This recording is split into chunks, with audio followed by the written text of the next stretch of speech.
May bagong reaction video na naman po ating pong gagawin ngayon. Magandang araw po sa inyo lahat. Mula po ito kay Good News Philippines. Ang title po nito, kumpirmado 40 fighter jets ang kukunin ng Pinas. China aalisin ng BRP Teresa Magbanwa sa Escoda. Grabe ah. G na G talaga tong China. Grabe. Kung hindi ka pa nakasubscribe sa channel ni Good News Philippines, nasa description ang link ng kanyang video. Huwag nyo rin sanang kalilimutan na mag-subscribe sa akin channel para ma-update kayo kapag naglalabas tayo ng ganitong reaction video. Simulan na natin to. Let's do this. Mga idol at kabayan, super good news! 40 mga multi-role fighter aircraft ang bibilhin ng Pilipinas. Ito mismo ang inihayag ni Department of National Defense Secretary Ibo Teodoro sa pagdinig sa Kamara patungkol sa patuloy na Armed Forces of the Philippines Modernization Program, isang hakbang ng Marcos Administration na punan ang mga kakulangan natin sa depensa. For new MRFs in a military defense order quantity of 40. Isang kongresista naman natutulong sa military exercise na ginagawa ng Pilipinas at Amerika. Taon-taon, binalasa ng Department of National Defense Secretary Ibo Teodoro. Hindi alam ng kongresista na maging Singapore, Indonesia, Thailand, Japan, South Korea at Australia ay merong military exercise na ginagawa taon-taon kasama ang Amerika. Hindi lamang sa Pilipinas, talo na ang China. Mismong Permanent Court of Arbitration Secretary General, personal na nakipagkita kay Pangulong Bongbong Marcos Jr. Ito ay isang pagpapakita ng suporta sa mga karapatan ng Pilipinas sa West Philippine Sea. Militar ng China, pinapaalis ang barko ng Philippine Coast Guard sa Escoda o Sabina Shoal. Isang patunay na hindi kontrolado ng China ang nasabing lugar. Pumalag naman ang Philippine Coast Guard at sinabing hindi aalisin ng Pilipinas ang BRP Teresa Magbanwa sa Escoda Shoal. Dapat lang subscribe kay Good News Philippines. Nilabas ng Pilipinas sa mundo ang plano nitong pagpapalakas ng puwersa ng sandatang lakas ng Pilipinas sa pagdinig sa Kamara sa pondo ng Department of National Defense para sa taong 2025. Inilahad ni Department of National Defense Secretary Ibo Teodoro ang layunin ng bansa na makakakuha ng mga bigating proyekto para magkaroon ng tunay na lakas ang Pilipinas. 40 mga multi-role fighter aircraft para sa Philippine Air Force ang hinahanapan ngayon ng pondo ng Marcos Administration upang mapalakas ang territorial defense ng bansa. Well, sana kung magkaroon din tayo niyan no, ng mga fighter jets na yan. Sana ay hindi lang po masira ng ganun-ganun lang. Kasi po, alam naman po natin, di ba, na ito pong nangyayari sa atin. Nabubutasan na naman tayo ng barko, hindi naman tayo gumaganti. Parang sana kung bibili ng ganito po, sana ay magamit man lang po na mag-flare man lang tayo, no? Flare tayo sa China, pabalik sa kanila, no? Depensa nga eh, di ba?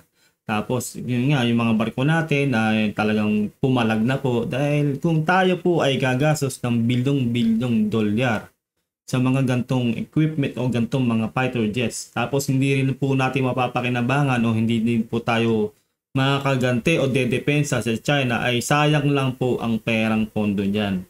Pero syempre po, nagtitiwala po tayo sa ating Pangulong Bongbong Marcos kasi po, nararamdaman po talaga natin ang kanyang eagerness na palakasin po ang ating sandatahang lakas. Panghalap ngayon ng offer ang Pilipinas sa iba't ibang bansa upang punduhan ang multi-role fighter acquisition project ng Philippine Air Force. Ayon sa Departamento ng Depensa ng Pilipinas, ang mga bansa halimbawa ng Amerika, Sweden, France, India at South Korea ay magbibigay ng kanilang offer sa Pilipinas at ang kanilang iminumungkahing paraan ng pagbabaya. Ito na ang malaking pagkakataon para sa Amerika na patunayan ang kanilang kagustuhan na palakasin ang puwersa ng Pilipinas upang kaya nating depensahan ang ating mga nasasakupan na pilit namang inaagaw at kinukuha ng People's Republic of China. Sipin nyo, no? Hindi lang po Amerika ang gustong tumulong at sumuporta sa atin. Napakaraming bansa. Sana po wag na po nating biguin o wag na po natin silang i-disappoint. Gawin na po natin yung mga gusto po nilang gawing tulong sa atin. Pumayag na po tayo dahil itong latest lang po, di ba, ang ating Teresa Magbanwang barko ay binangga na po ng China. Marami na pong damage ang Teresa Magbanwa. At hindi lang po matatapos dyan. Malamang sa susunod na naman po na magro-rory mission tayo dyan sa West Philippine Sea, gagawa na naman po ng karahasan sa atin ang China. Sana magpasama na po tayo sa US. Kasi po wala po talagang mangyayari kung hindi po tayo magpapasama. Mauubos po ang ating mga barko, ang ating mga vessel dyan na ilalaot natin dyan sa West Philippine Sea kung hindi po tayo gagawa ng hakbang para magpasama sa US. Ayun na lang po talagang pinakamatinding option natin.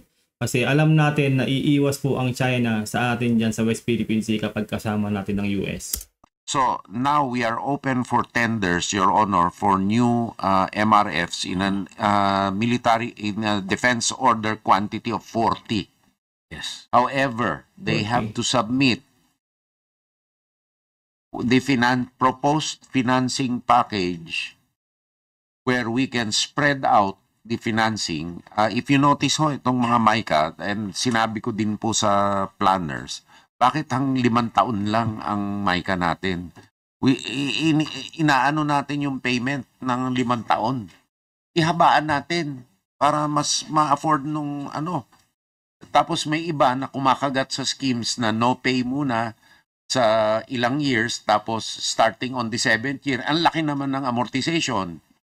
So, ang instruction ko ho, hatiin nyo sa at least 60% of the useful life of the asset.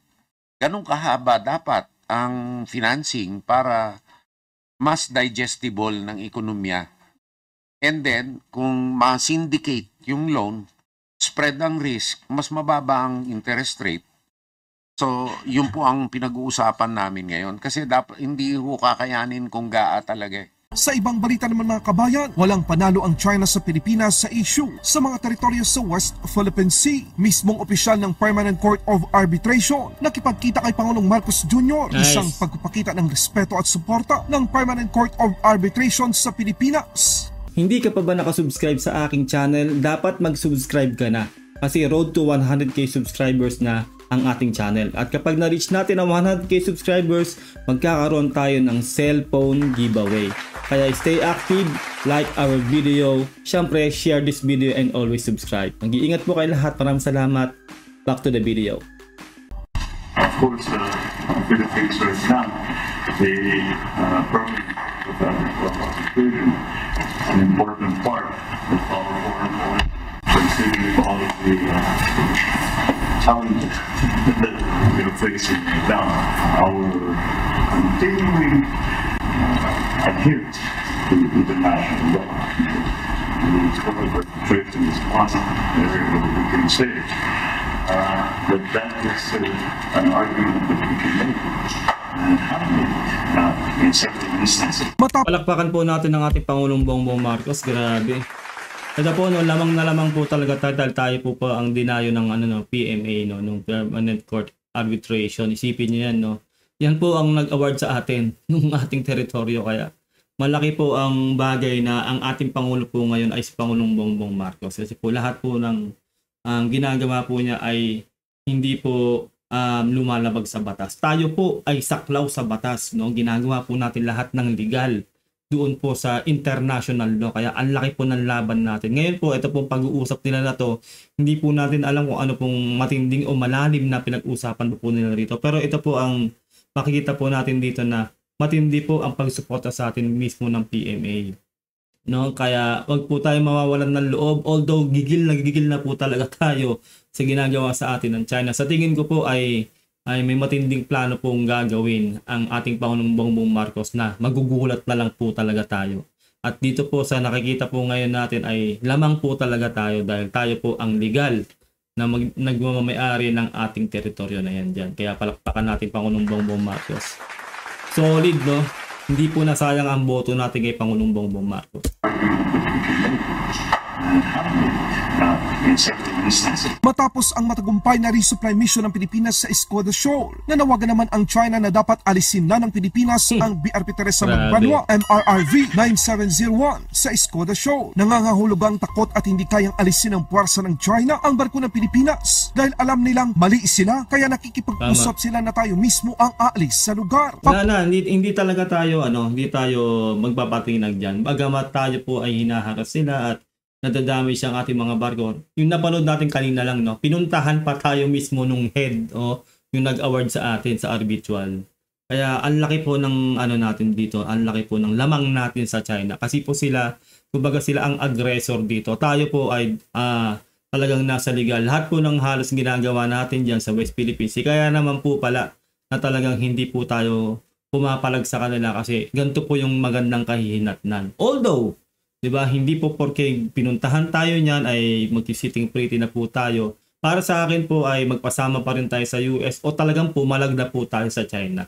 Kasi uulitin ko po, no, lahat po ng bansang hinaharas at kinakalaban ng China sa Indo-Pacific, lahat po ay pumapalag. Pero hindi naman po sila nagdeklara ng gera. Kaya nararapat lang po na pumalag po tayo dahil pag hindi po tayo papalag sa China, mauubos po ang ating barko. Mabubutas po lahat ng ating barko. Lahat po ng option natin sa pagre-resupply, baka po maubos na. Baka lahat po yan, pati po yung paggamit natin ng helicopter, baka ma-check na rin po yung China yan, ma-intercept tayo.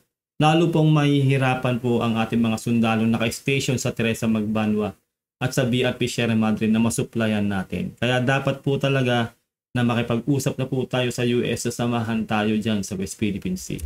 Papayag ba tayo mga kabayan? Siyempre, hindi. Nagpapakita lamang ito mga kabayan na ang ginawang paglagay ng barko ng Marcos administration simula noong Abril taong kasalukuyan sa lugar ay isang epektibong paraan upang igiita tayong mga Pilipino ang may karapatan sa Escoda o Sabina Shoal, hindi ang China. 4月以来，菲律宾海警9701船擅自进入仙宾礁西湖，并长时间非法滞留，严重侵犯中方主权，严重违反国际法和南海各方行为宣言规定，严重危害地区和平稳定。 Sana talaga masanksyonan to ng ng UNCLOS, no? Kasi lahat na lang yan ginagawa nila illegal.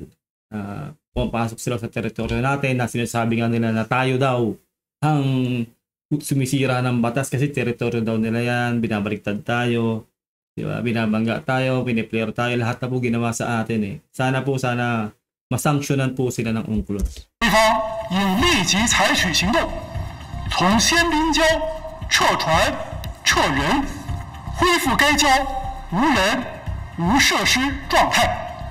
中方将继续采取坚决有力措施，维护自身领土和海洋权益。 Huwag kayong mag-alala mga kabayan dahil sinabi mismo ng Philippine Coast Guard na hindi nito tatanggalin ang barko ng Pilipinas. Ayon sa mga eksperto, dapat lang dahil kapag inalis ng Pilipinas ang BRP Teresa Magbanwa sa Escoda o Sabina Shoal, hindi na ito papayagan pa ng China Coast Guard na makapasok pang muli sa lugar. Isa namang kongresista na tutol sa pagpapalakas ng Pilipinas, ginisa ng Department of National Defense Secretary Gibo sa Kamara. Ayon sa kongresista, Pilipinas daw ang ginagawang training ground ng mga bansang Amerika, Japan at Australia. Yun pala, hindi dito alam na maging ang bansa tulad ng Singapore, Thailand, Indonesia, Japan, South Korea at Australia ay merong pagsasanay militar na ginagawa taon-taon kasama ang Amerika. I can smell something. Can you smell what I smell? Dito sa kongresista na to, comment down below na kung parehas tayo ng iniisip. Ano ba yung plano rin kung itong taon na ito o kung sa susunod na 2025, ano-ano na ba yung plano ng ng AFP or DND sa mga exercises na ito with other government po, at yan po ay dapat na alam din po ng Kongreso at ng House of Representatives at saka ng Senate. Alam nga namang mag-sitting pretty o walang gagawin ng ating AFP o PCG, lahat na po na na involved diyan. Siyempre alam na may siguro tayo sa China. Alam nga namang hindi sila mag-training, hindi sila magpalakas ng sandatahan lakas. Ano ba naman to si congressman? Congresswoman pala. Grabe, no? Parang pinanganak, parang hindi pinanganak kahapon. Ewan ko ba? Bakit may ganito? Alam nyo na siguro kung ano yung iniisip ko, no? Sana ganun din ang iniisip nyo kung ano to.